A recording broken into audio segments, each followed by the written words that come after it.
¿Qué tal? Buenos días. Mi nombre es Paola Cárdenas Valenzuela, soy residente de la especialidad en periodoncia y el tema que voy a presentar el día de hoy es injerto gingival libre.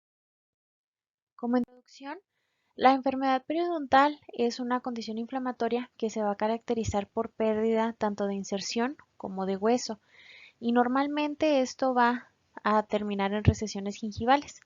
Una recesión gingival es definida como una migración apical del margen gingival con respecto a la unión amelocementaria y esto va a derivar en exposición radicular.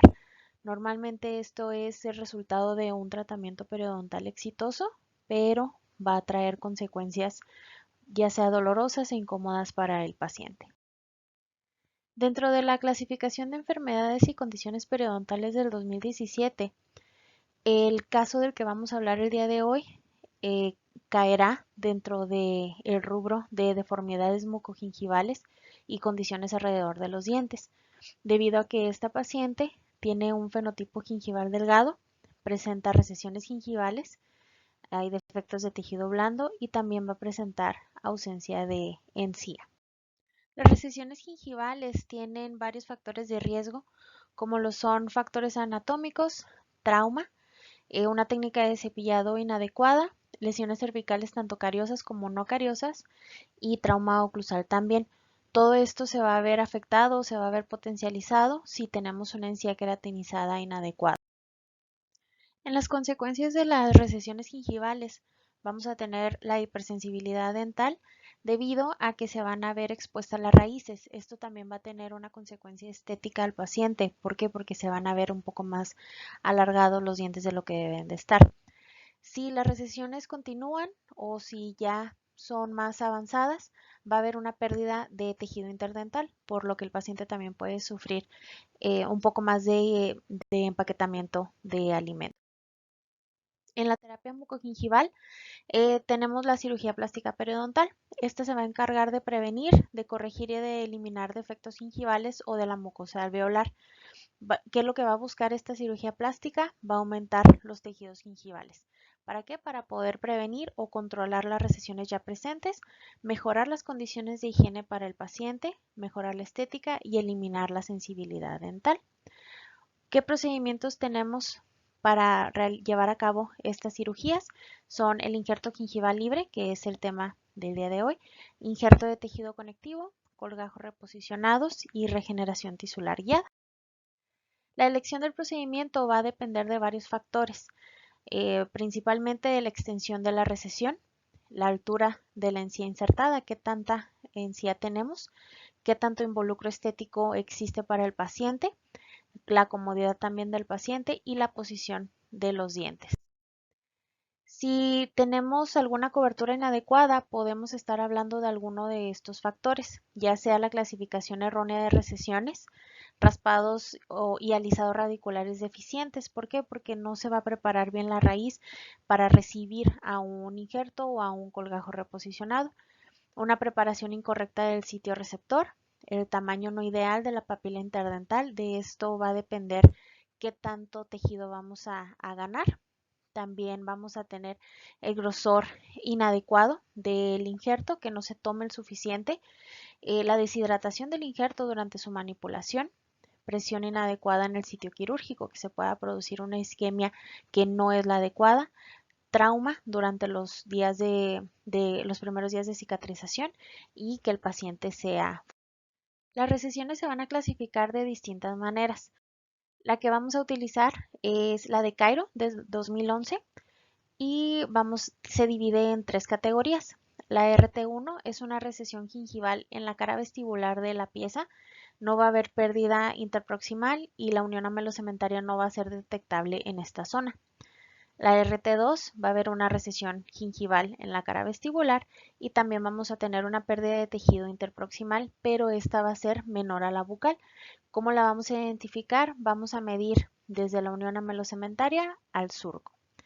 En la R3, que es la última o la más grave, va a haber igual una recesión en la cara bucal de la pieza.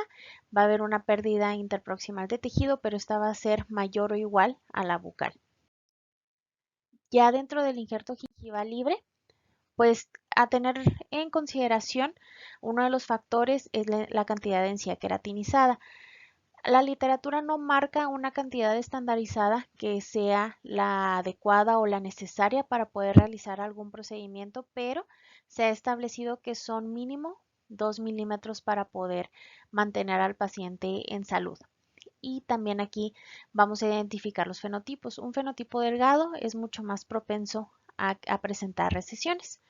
En la imagen podemos observar en dónde se encuentra la encía queratinizada. Se va a encontrar desde el margen gingival hasta donde está la unión mucogingival.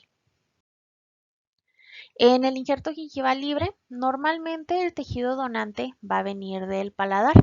¿Y qué es el objetivo o qué es lo que nos va a brindar esta técnica? Vamos a tener un aumento de altura de la encía queratinizada. Para la cobertura de recesiones, esta técnica se puede utilizar de una a dos fases. La primera fase es la colocación de este injerto. ¿Para qué? Para mejorar el tejido queratinizado. Y una segunda fase, ya sea que se realice un colgajo desplazado coronal o también con la adición de algún otro injerto de tejido conectivo o de alguna matriz dérmica ya para cubrir propiamente las recesiones. Dentro de las indicaciones del injerto gingival libre está el aumentar, mejorar y engrosar el tejido queratinizado para poder darle un mejor tejido al paciente para después cubrir las recesiones. Las desventajas de esta técnica es que vamos a tener un segundo sitio quirúrgico porque siempre vamos a necesitar un sitio donador dentro del paciente. El sitio donante normalmente es el que va a presentar más dolor. Puede haber un sangrado del sitio donador. Va a haber un compromiso estético porque el epitelio no se va a mezclar correctamente o al 100% con el resto del tejido gingival, y también puede haber una falta de predictibilidad en cuanto a la cantidad de encía que se va a ganar. Y el caso clínico es una paciente femenina de 66 años, es referida de la especialidad en prótesis fija y removible. Los antecedentes personales patológicos: la paciente presenta diabetes, hipertensión arterial, hipertensión pulmonar y apnea. Su motivo de consulta es mejorar la apariencia de sus dientes. El diagnóstico de ella va a caer dentro de la clasificación de condiciones y enfermedades periodontales del 2017 en las deformidades mucogingivales y condiciones alrededor de los dientes. Periodontalmente está estable, no existen bolsas periodontales, por lo que solamente son defectos mucogingivales.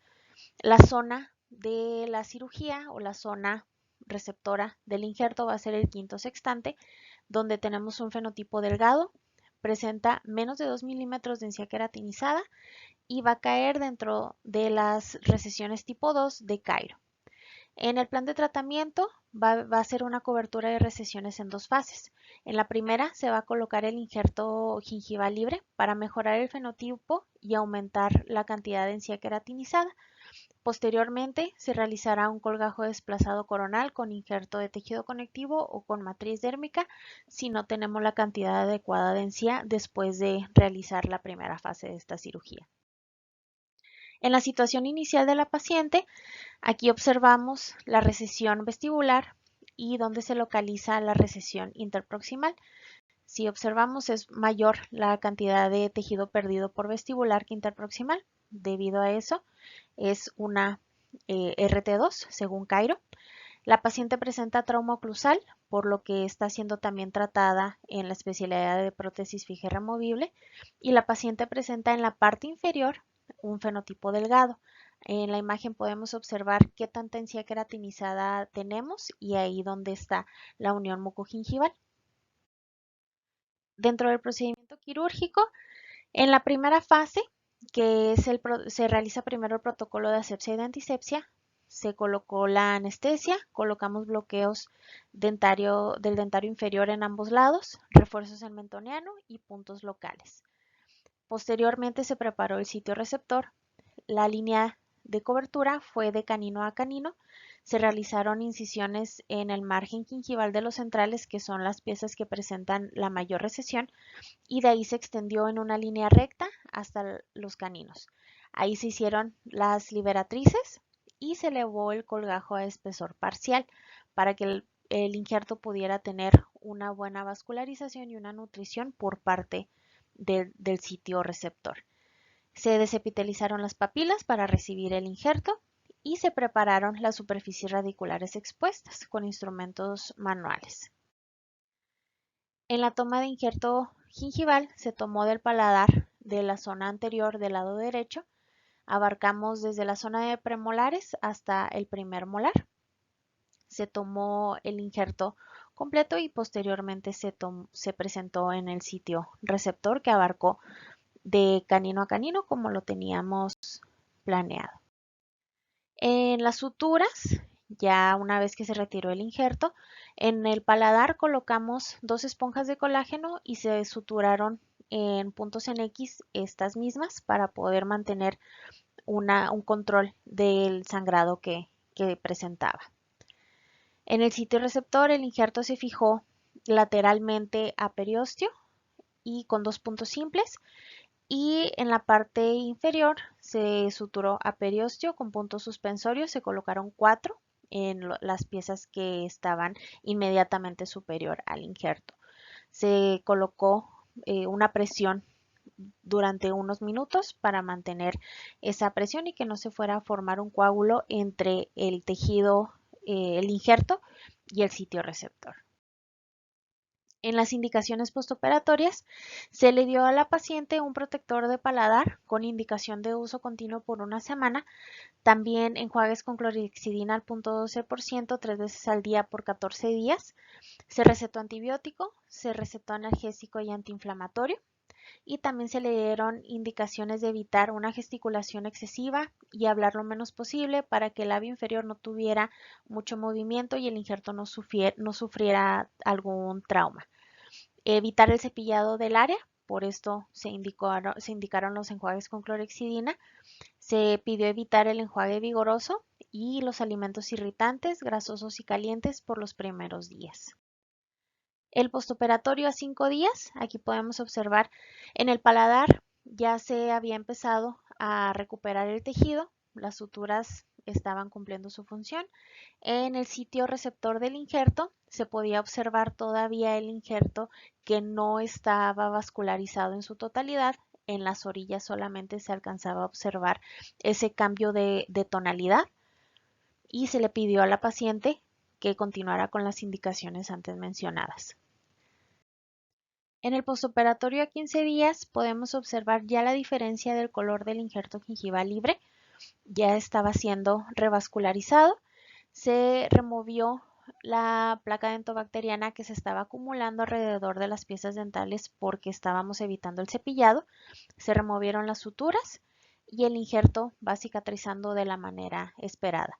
El paladar también va cicatrizando, la paciente ya no refería molestia en esta zona, entonces esta cirugía podemos decir que va en un camino a ser una cirugía exitosa.